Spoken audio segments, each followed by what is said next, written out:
is the Northern English bastard. He comes from the land where the rainbows are black and white. Hello, you beautiful bastards, and welcome to my so-called show. It's hard not to admire Ricky Gervais, going from a washed-up 80s pop star to a comedy legend. But after his opening monologue a few years back at the Golden Globes, it's hard not to admire the man. If you do win an award tonight, don't use it as a platform to make a political speech, right? You're in no position to lecture the public about anything. You know nothing about the real world. Most of you spent less time in school than Greta Thunberg. So, if you win, right, come up, accept your little award, thank your agent and your God, and fuck off, okay? That's what I'm talking about! That's why he's the MVP! That's why he's the GOAT! The GOAT!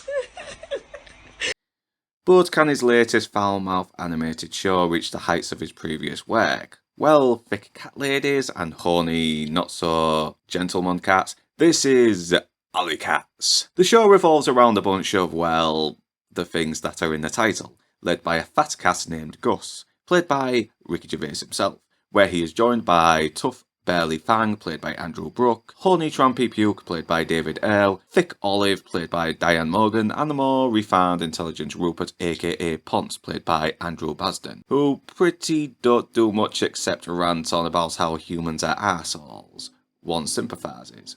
One day they come across a lost kitten named, Kitten, who is lost, so the gang decide to find out where she lives and return her to her owners. While the left-sides are completely going out of their way destroying this program over the most petty bullshit they can conjure up with their tiny brains, this really isn't that offensive. In fact, this might be one of the more safer works. Yes, they say the C word a lot. Yes, they swear like the critical drinker if he was suffering from Tourette's.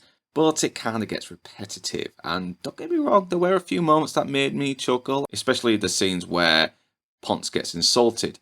But it feels like Gervais had an idea that sounded good on paper without realising the results would be less. Don't get me wrong, there are some genuinely heartfelt moments here. And I like the idea of finding family in the unlikeliest places, but the philosophies Gervais highlights here, I kind of feel were already done better in Afterlife, as it felt earned after seeing this guy rediscover his humanity.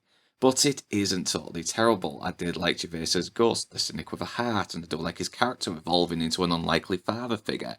And I do like Joe Hartley bringing an innocence to Kitten, and the regular Gervais co-stars do well playing the characters that match their style of comedy. But it still felt like I was aware of the voice actors saying their lines in the studio, as opposed to the actors being the characters, which is not good. I mean, for example, when I hear Kevin Conroy voice Batman, I am hearing Batman speak and totally forgetting Kevin Conroy is in a studio saying his lines for a piece of animation. But it doesn't outstay its welcome, and even with the short runtime of each episode, you do get the other characters straight away. And the animation looks like something you'll find in a classic kids cartoon, which adds a sense of innocence as some ironic contrast to the more filthy gags. I mean, some people have complained nothing happens that much, but I kind of cut it some slack as it felt more like a hangout show, kind of like the Royal Family was, where most of the episodes were just family sitting around the TV talking, or early doors with people drinking and talking. But I did feel those shows worked a lot better because we've known people like these, and the mundane conversations felt more organic, not to mention funnier. It's obvious the left-side critics are gunning for him because he refuses to spew the same fake, hollow political garbage the elite are trying to indoctrinate us with, but even though I like Gervais and his unapologetic stance on freedom of speech, that still doesn't mean I should give him a free pass when he produces something mediocre.